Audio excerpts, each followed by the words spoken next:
이 방송은 짧게 한 작품에 대한 리뷰만 듣고 싶은 분들을 위한 요약본입니다.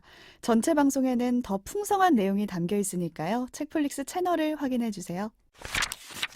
서울대 김영민 교수의 공부 철학을 저희가 살펴봤잖아요. 네. 그래서 좀 다른 결로 이번에는 일본 메이지대 교수 사이토 다카시의 공부 철학을 한번 가지고 일본판. 와봤어요. 일본판. 네, 내가 공부하는 이유입니다.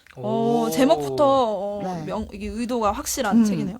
이 책을 제가 처음 접했을 때 좀 정책이었어요. 그러니까 뭐라도 해야 될 것 같은데 하고 싶은 것도 없고 좀 심심한 거예요. 그래서 들어간 독서 모임에서 이거 한번 읽어보자 해서 처음에 읽게 된 책이 이 책이었거든요. 네네. 근데 김영민 교수의 공부란 무엇인가는 좀 큰 강의를 틀로 하고 있잖아요. 그래서 이제 에세이, 공부에 대한 에세이라고 저희가 말씀드렸는데 이 책은 조금 더 실천에 가까운 그런 의욕을 북돋아주는 책이라고 보시면 돼요.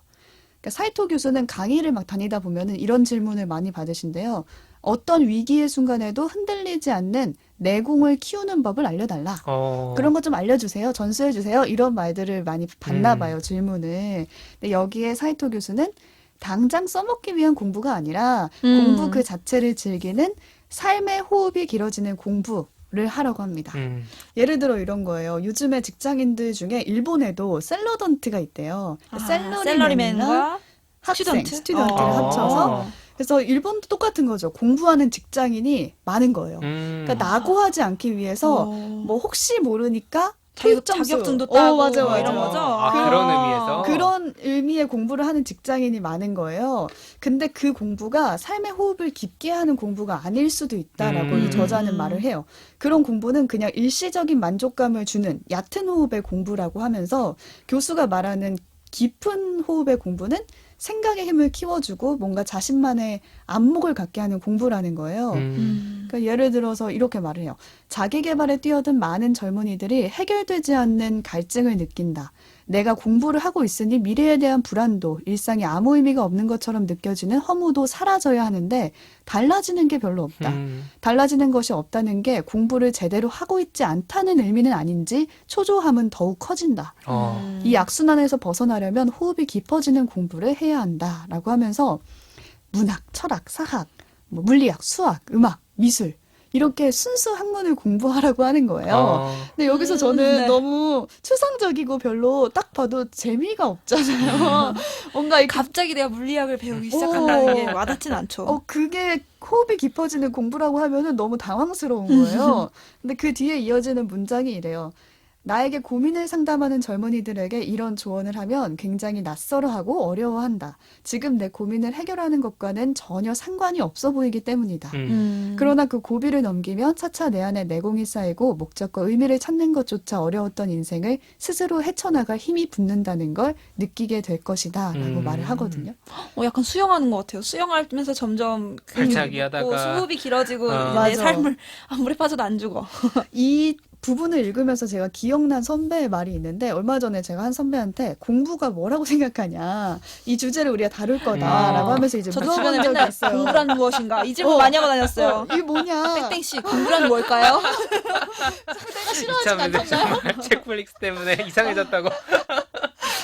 근데 그 선배가 이제 대학교 때랑 이제 대학원 얘기를 하시면서 본인이 몰입해서 공부했던 그 이론과 인물들이 자기가 지금 현재 직면한 상황에서 때때로 대입돼서 생각하게 되는 게 있다는 거예요. 뭔가 어려운 상황에서 그때 그 사상의 인물을 떠올리거나 자기가 이제 공부했던 학문에 대입해서 자꾸 현실을 헤쳐나가는 거예요. 근데 그 얘기를 들으면서 제가 이 선배는 되게 든든한 지침서 같은 게 하나가 있구나라는 생각이 들었거든요. 멋있다. 근데 사이토 교수가 말하는 것도 어. 이런 게 아닐까요? 그럴 수 있죠. 관점이 생기는 것 같아요. 공부를 어. 오래 하면 세상을 어떻게 볼지를 조금 그 학문이 틀을 주는 느낌? 그리고 그게 어떤 방식이든지 간에 뭐 문사철 주로 얘기했지만 인문학은 한마디로 주로 인문학. 우리한테 언어를 주죠. 그러니까 바라보는 해석할 수 관점을 있는 그쵸. 그 언어를 그걸 주는 주고 이제 사학 같은 경우에는 뭐 간접 경험이니까 사실 그 전의 맞아. 역사를 통해서 하는 거고 철학은 아예 세상을 보는 진짜 그 방식, 해석 도구 같은 것들을 더 직접적으로 주니까 그런 것들을 하는 게 딱 쓸데없는 것들이 그러니까 당장 돈이 되지 않는 것들이 취업에 도움이 되지 않는 것들이 내가 나아지는데 그 기여한다는 거잖아요. 맞아요. 결국에는 그래서 되게 많은 사람들이 뭐 예를 들어 재소자들, 그 예전에 감옥에서 만난 자를 셰익스피어 소개할 때도 그랬던 네. 것처럼 재소자들, 노숙인들 이렇게 좀 여러 가지 좀 애매한 어려운 환경에 있는 사람들도 인문학을 굳이 공부하는 이유는 그 사람들의 그쵸. 삶이 풍요로워지는 방법 중에 하나인 거죠. 당장 밥을 음. 벌어먹는 능력에는 인문학은 상관없을 수 있는 건데 그쵸. 그럼에도 그걸 가르치는 이유가 있겠죠. 단단해지는 그게 일종의 뭐 요즘에 사실 뭐 기독교계가 문제가 되는 경우도 있었지만 되게 존경받는 종교인들을 보면 목사님들이나 뭐 아니면 스님들이나 신부님 다 마찬가지죠. 그 일정한 경지가 있어요. 그게 이제 일맥상통하는 것 같아요. 어떤 분야에 대해서 정말 오랫동안 갈고 닦으면서 고민을 하면 그 사람은 어른이 되는 거야, 진짜. 어떤 경지에 도달하는. 맞아. 사이토 교수가 말하는 공부도 그런 거 같은 거예요. 근데 이제 우리가 보통 자기계발서를 보면은 어떤 위기가 닥칠지 모르는데 한 분야를 꼭 집어서 막 준비하라고 하잖아요. 그치, 미래는 그치. 이렇게 될 거니까 이걸 당장의 준비해라. 방법론. 그래. 근데 그거는 김영민 교수가 앞에서 말씀하신 것처럼 지적 사기꾼이라고 말을 하거든요. 너무 쉽게 무언가를 얻으려고 뭐든지 하고, 그래요. 네, 쉽게 하려고 하면은 지적 사기꾼을 조심해라라고 말씀을 하시는데 그게 아니라 지금 당장은 배우기 어렵고 지금 당장은 쓸모가 없어 보이더라도 나중에 스스로 헤쳐나갈 수 있는 힘을 기르는 공부가 필요하다라는 게 이 김영민 교수랑 사이토 교수랑 비슷한 일맥상통한 말을 하고 있는 게 아닌가 싶어요. 혹시 오지와 덕PD도 이런 호흡이 길어지는 공부가 있나요? 저는 외국어 공부할 때 그런 거 많이 느꼈던 것 같아요. 솔직히 어. 당장 몇 달 외국어 공부에서는 못 쓰거든요. 못 쓰지. 아무것도 못 읽고 솔직히 여행 가서도 그냥 영어로 하는 게 빨라요. 근데 그런 만주. 외국어를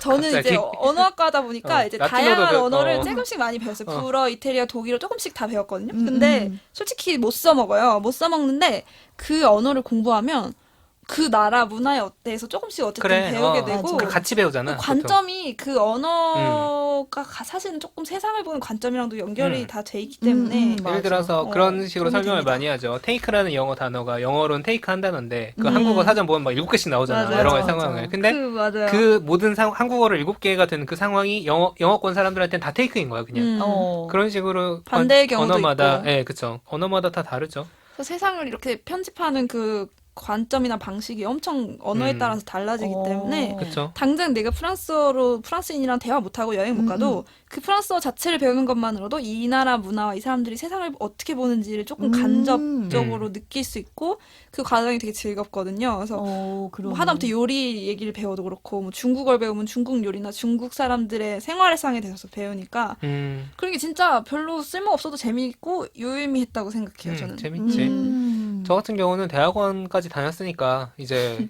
가방 그렇지만 끊긴 가방 덕분이 가방끈이 쓸데없이 길었지. 줄줄 근데 바닥에 저가 끌린다. 재밌는 점은 저는 이제 대학에 처음 갈 때는 영어교육과로 갔어요. 교사가 하고 싶어서. 학부 때는. 네, 학부 때 갔는데 전과를 했어요. 어디로? 사범대생이 전과하기가 쉽지가 않거든요. 그러니까 원래 안 되는데. 이미 앞날이 있는데 정원이 통제되어 있어요. 그리고 정원이 통제되어 있기 그래요? 때문에 함부로 전과 그 못하는 걸로 아는데. 그냥 학과장들끼리 사인하는 건 학장 도장까지 받아야 되고 막 이랬었어. 그래서 그런데 어디로 전과하셨나요? 교육학과로 전과했어요. 영어교육과는 이제 영어교사로 가는 길인 거고 교육학은 좀 더 사회학, 다른 인문학이 거죠. 많이 섞여 있는 학문인 거죠.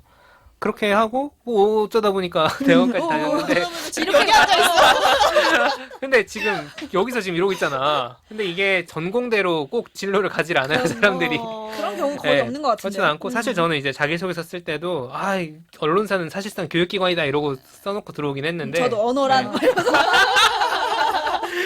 미디어란 언어다 이러면서 하고 싶었던 말은 뭐냐면 제가 이제 그렇게 교육학이라는 관점을 오랫동안 배우고 그걸로 논문도 쓰고 했던 경험 때문인지 아니면은 선후관계는 모르겠는데 저는 제가 성장 덕후라고 하지 않았습니까? 저 진짜 세계관이에요. 어떤 일을 그러네. 하거나 가치를 바라볼 때 이 사람 혹은 뭐 어떤 사람이든지 저든지 그러니까 더 나아질 수 있느냐 이걸 통해서 그래서 제가 실무에서도 되게 그런 걸 많이 막 요구를 했거든요. 아니 프로그램을 만들 때 이제 PD니까 프로그램 예를 들면 이게 그냥 지금 당장의 성과를 위한 것도 물론 중요하고 당연히 필요하지만 회사는 뭐 돈 벌려고 다니는 거니까 필요하지만 PD들이 좀 성장할 수 있는 아나운서들이 성장할 수 있는 프로그램들이 있어야 미래가 있다. 이 회사가 네. 더 발전할 그 수 있는 부분에 대해서 얼마나 투자를 하고 얼마나 그 공간을 열어주느냐가 되게 중요한데 사실 이렇게 사고하는 사람이 많지 않아요. 그러니까 저는 그거는- 교육이나 성장을 기본적인 가치로 그쵸. 가지고 있는 사람이 생각보다 많지 않다는 거를 졸업하고 알았죠. 왜냐면은 대학원에선 다 그 얘기만 하고 있으니까. 아, 그러네.